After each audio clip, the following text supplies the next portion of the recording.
Welcome again to Burnout and Beyond. I'm your podcast host, Victor Bartley, and I'm thrilled that you've joined the space where we encourage burnout recovery and prevention. Our guest today is Nyoka Samuels-Gilchrist, a holistic nurse and registered nurse of master's training. She shares the stories of burnout in the field of nursing long before COVID and the pivot she made for her healing. Let's join now as we grow beyond the burnout with Nyoka. Hello, and welcome again to another episode of Burnout and Beyond. I am your host, Victor Bartley.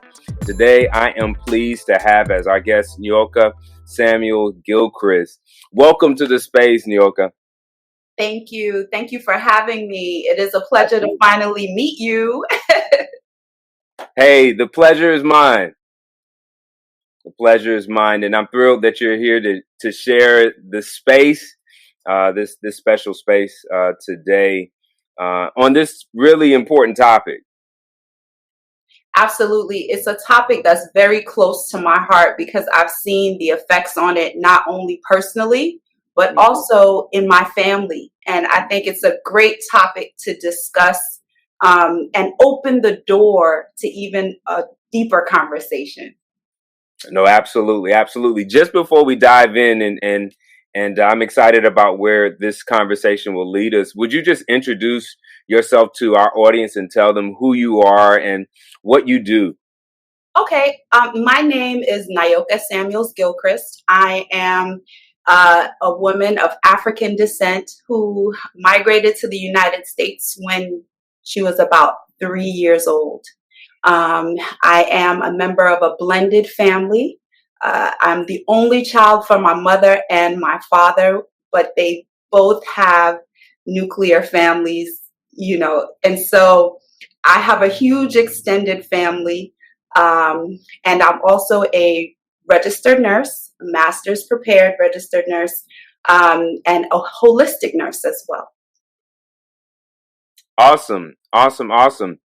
So tell us a little bit about your work as a nurse in both the holistic and in the traditional sense, and just how I know the pandemic has been a hot seat for really the burnout and just what happens in hospitals in general, and the nursing field being a high turnover industry, particularly for those that experience burnout in the field. Tell us a little bit about your experience with burnout.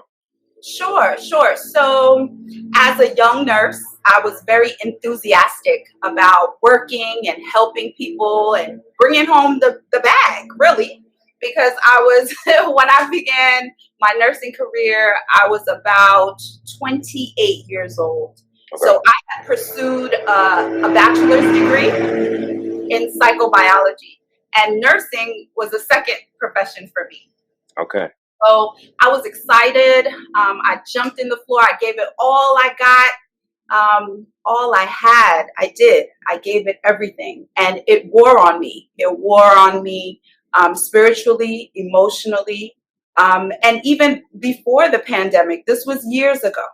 So imagine adding to that a pandemic. I could not imagine what it would be like to be a nurse on the floor during a pandemic. I currently work at an insurance company, so I'm no longer at the bedside, but okay. I know how I felt personally outside of a pandemic, and to add that on top, it's like, waiting for a disaster to happen. Wow. I want to, you shared something that I think can be missed often in the conversation of burnout. I know when the discussion is had, particularly in the hospital industry, burnout is a buzzword. I think that's kind of reached to various industries. I'd say more mainstream at this point now. But you're speaking of burnout being a very real thing long before pandemic.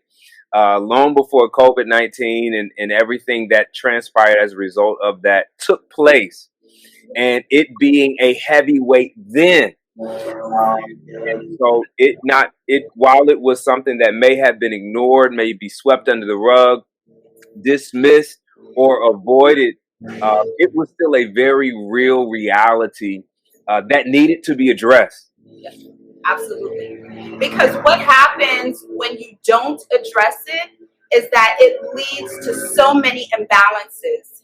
And quite frankly, in my case, it led to me losing my job because I became so disinterested in really the core and the essential of being a nurse, which was to be empathetic, which was to always want to care and advocate for your patient in ways that possibly go beyond, above and beyond what people expect, really. And so, when you come into work and you're working 5 days a week, maybe four even, and you're not taking the necessary time that you need, your spirit, to replenish your cup so it can overflow, what are you giving to others? You're not giving much. You're really. And so when my nurse manager pointed it out to me, I said, who, me? I was in denial. And then hindsight is 2020. Looking back, I was overwhelmed. I was a new mom. I was new in my marriage. All of these things happening and being a new nurse at the same time. And so it spills over into your personal life. It spills over into your work life until there are no lines. Everything is blurred. And it's hard to address at that point. Wow.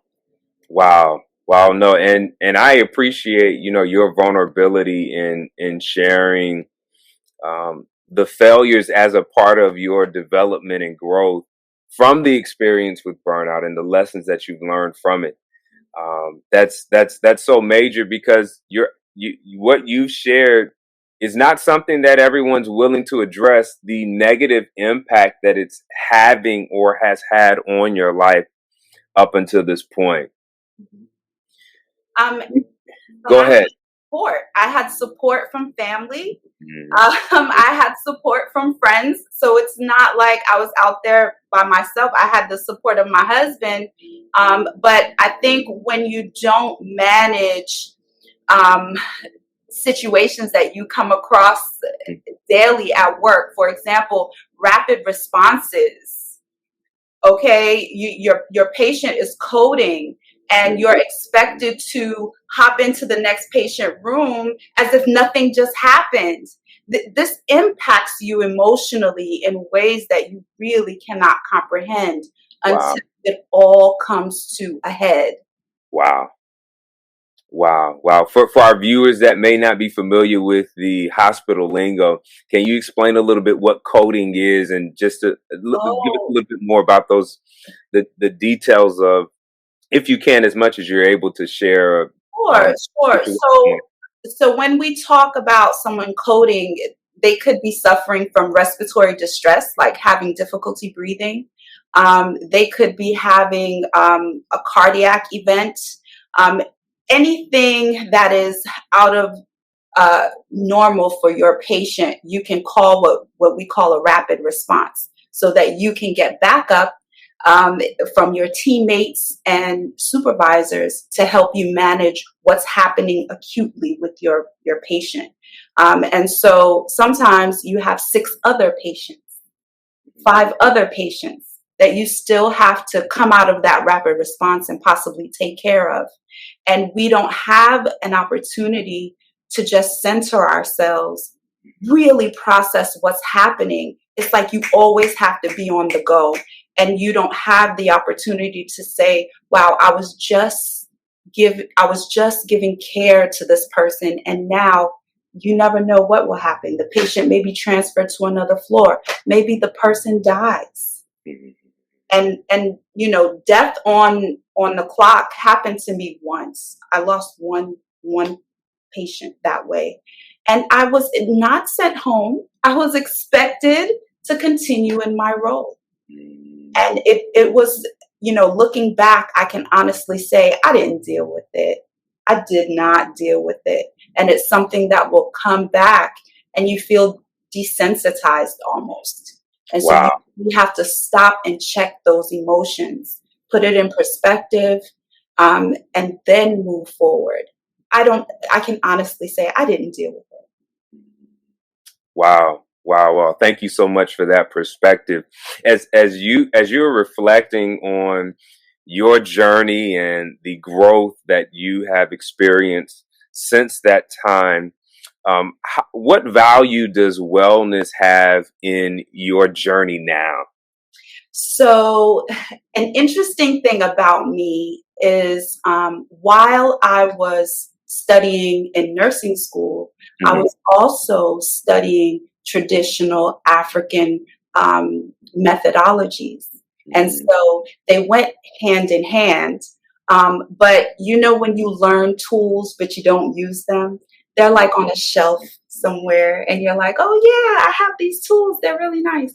But once I started utilizing the tools that I had, I became more apt to manage my burnout. When I Wow. started to prioritize myself, take time to really assess what was happening with me and really address it, that's when the whole issue of burnout started to become less for me. When I Wow. started, Now that's powerful. You shared something that can be something that's so simple yet often overlooked. The principles and the strategies many times for addressing burnout are simple, and they require some deep integration and some heavy lifting at some level. But putting it into practice is key. Like you can go to all the seminars, you can listen to all the great speakers, but if you don't do the work, like it has no benefit for you to just hear it and for it not to be a part of your life rhythm. that's right. And so you have to, I like to say, you have to actually practice these rituals, these habits, in Mhm. order to develop a foundation so that it becomes second nature. And the more that it becomes second nature is the more you realize that you can manage. Um, Simply just expressing how you feel from a place of genuine feeling instead of venting, that's a shift that a Wow. lot of people don't really understand how to take. But once you do it, you'll realize that you're speaking healing instead of destruction. And that Wow. helps. Wow. No, that's a powerful strategy. Can you speak a little bit more about that? The difference between venting and speaking to and speaking about your feelings. So, just from personal experience, Yeah. um, I can say that if I sit with my feeling, for example, if someone says something to me and I'm offended, right? I can look at that person and say, what you said to me made me feel like this. Even though this may not be your intention, it made me feel this way. And, my stomach tightened up like this, my head swole like this. And just describing and explaining the feeling, I realize often people hear that differently than you made me angry or why you said it like that. Not that way. You explain how you feel honestly from a place of groundedness. And that takes practice. Yeah. Yeah. No, I like that this is my feelings are have roots to them and they aren't just kind of flying all over the place. Yes. Yeah. No, I love that. I love that. I love that.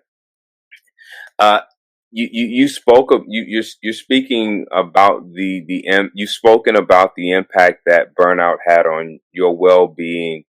Um, for those from patients that you've worked with and even within your family, I know that you mentioned earlier you saw the effects of burnout in your family. How have you seen, and in your continued work, how do you see burnout affecting the well-being of people? So, you know, I told you I was born in Jamaica. My parents are Jamaican. I don't know if you remember in Living Color when they used to talk about how Jamaicans had how many jobs? How many jobs? Oh my. I don't remember, but I do know the saying that Jamaicans hold like 2 to 3 jobs at a time. Yes. So in my household, that's what happened. In order to foster Mm. economic stability, both my parents worked 2 jobs. My mom, she went to school, she worked. My bonus dad, he worked 2 jobs, his day job and his night job. But I saw how that left my sister and I and my brother unattended. I saw my parents worry about what we were doing because they had to go out and take care of finances. I noticed how they age. And it's when someone works themselves to the bone, the results, I mean, they can't. How do you enjoy life when your knees don't work anymore? When your shoulders hurt so much because you've extended yourself and overextended yourself for years. I can see the difference between someone who didn't go so hard and someone who went really, really hard, just in terms of how they age. It's challenging to watch. Yeah. And I'm curious as for your parents, and I know sometimes these conversations of around not overworking yourself can be a huge paradigm shift, and can be something that's rejected as maybe even being considered lazy or not being as industrious, or just some of the various other labels that are used when when when we are kind of in this mindset of giving over 100%. Um, how were these, or have you had these conversations with your parents and others that you, particularly within your circle of support? Um, Well, definitely now that I'm older and I understand the responsibilities that my parents faced, yeah. and now facing similar responsibilities. How I was raised was the you get to where you want to be by working hard, and that doesn't change. But when you're tired, Mm, you have to know when to rest, mhm, because where do you get the energy from if you don't rest? What mhm, kind of work are you doing if you don't rest? Are you really being productive? Are you enjoying life? mhm, Are you enjoying what you're doing? mhm. You can't be. Not when you're exhausted. It's so true. It's Not so. when you're exhausted. And so, my thing, I tell my mom now all the time, like, for example, let's say I call her now. Mhm. It's almost 8 o'clock her time. Let's say I haven't cooked yet. My mom would be like, "You haven't made dinner yet? What? Aren't the children hungry?" And then she'll go down, this winding path. Yes, mom, but I needed a moment after getting off of work to just gather my feelings. Maybe I needed a nap. Take the 15 minutes, take Mhm. the power nap so that you can be a better version of yourself, not an exhausted or tired version of yourself, but a replenished version of yourself. It looks different. It looks different when you replenish your spirit versus when you are depleted. And those who have eyes to see will see and honor the difference. My children now, Say that again. my children do. They can Ah, Well, no. yeah, they can tell when mommy is even keeled and when mommy is tired. Wow. Wow. No, and that's where the impact of practicing well-being and burnout prevention and intervention means so much when those closest to you not only get to learn from what they see you do, that they may integrate it into their lives, but it actually enriches the relationships around you when you can be your best self. Yes, it does. Yeah. It makes a huge difference. It makes a difference in your marriage. It makes a difference in your relationships with your children, with your parents. I mean, relationships on a whole. When you can walk outside and genuinely smile at someone because you have the energy to do that, that person feels it. And then it creates a ripple effect sometimes. Yeah. And this is the good vibes and the good vibration that we want to share with the world. We don't want to share this warped vibration. We want to share the good and big vibrations that bring joy and happiness in life. There's enough of the other. Yeah. No, that's so true. That's so true. That's powerful. It for someone that has been for someone that is maybe where you have been, what would you recommend to them as the beginning of their breakthrough as it relates to burnout? Stop, pause. That's the beginning. Stop. If you don't take the time to stop and pause, then you cannot assess what's really going on with you. And as a clinician, assessment is huge. Assessment is a huge thing. In order to assess you, you have to be still. You have to pause. I heard a lot of people say, oh, well, I go to the gym, and the gym, it's a different type of energy. I know this for a fact. I'm an athletic person. I like to walk. I like to dance. I like to be active. But it's a different type of energy to pause and be still and assess how you really feel. Wow. Well, I think that's the first step. Pause. Stop. And then you'll be able to ask yourself the next step would be to ask yourself some poignant questions. And get those answers, and that's where you can progress. No, I love what you're saying. I absolutely love what you're saying, because sometimes the tendency when we get into the discussions around self-care, it can be immediate. It can be immediate springing into activities. So, like you mentioned a couple, so to take better care of yourself, you need to go for a walk. You need to do some type of exercise, or you need to do this, gardening, or something with your hands. Get busy of some sort with things that you enjoy. And while that has, as you're speaking about it, that has its place. But before we get to that, a very important ingredient that must be a grounding principle or ritual is pausing, stillness, stopping. Wow, that's phenomenal. Yeah, that's helped me so much spiritually. When that message came to pause, we said, "Oh, but that's so simple." But when you try to put it into practice, you realize how simple it is not, and how much strength and courage it takes to pause. Because everybody wants to be on the quick comeback. Well, I'm doing this and I'm doing it. Everybody wants the ego wants to be on the quick comeback. Wow. But it is the humility that allows us to pause. Wow. And that takes courage, and that takes so much inner strength. Wow. So once you can do that, things can change in your life. You have no idea. It sounds simple, but it's not easy. But the more you weed out that quick comeback, is the more you'll take the time to pause. And it's the more that you'll be able to reflect, assess, and change.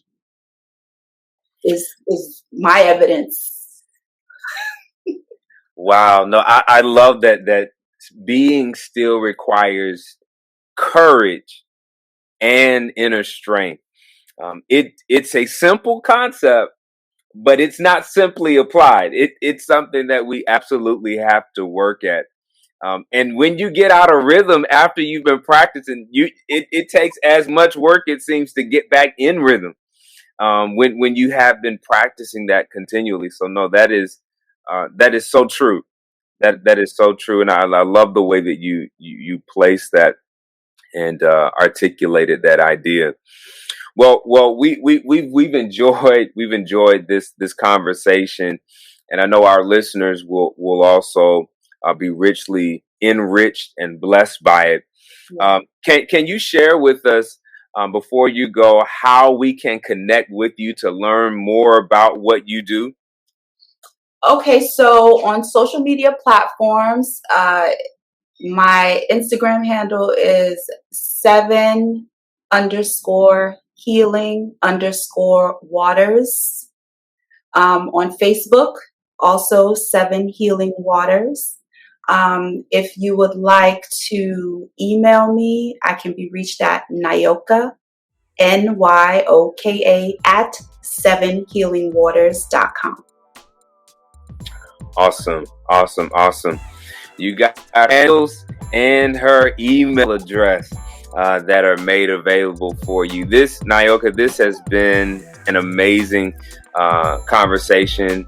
Again, we want to thank you for pouring into our audience and giving life from your journey, from your experience, and we pray your continued wellness and the continued impact that you are having within your sphere of influence and beyond.